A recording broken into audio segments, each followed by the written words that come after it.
What if two companies are using the same AI and the output is very similar? Well, I'll give you an example. Let's say you're creating a logo and you're a criminal defense law firm, and that criminal defense law firm decides to have ChatGPT create their logo.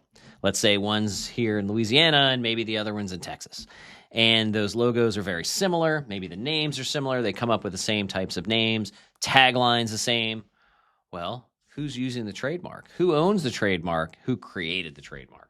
These are all issues that we may be seeing in the future because AI is going to be used in a similar way. People are using it for all different things, especially things like copywriting, trademarking, creating your logos, and all of your intellectual property. So can you claim a copyright to an LLM, large language model like ChatGPT? Well, obviously not. They've created it themselves. They have control over it. But what about the output?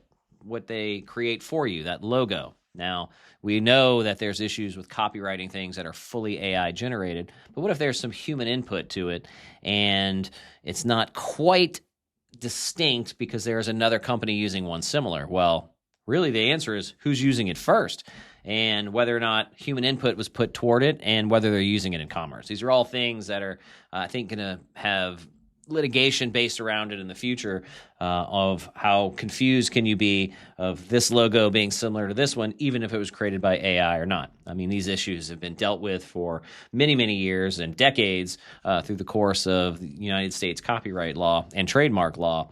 And the answer is, I think the answers would be the same whether it's AI generated or not. The question is, can you copyright it or can you actually register it?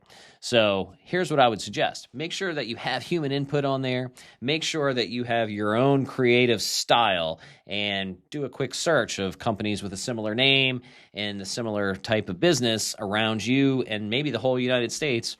Once you do that search, you'll find out whether there's anything similar or not, at least published out there currently, and then you have a pretty good chance of being distinct and not creating confusion.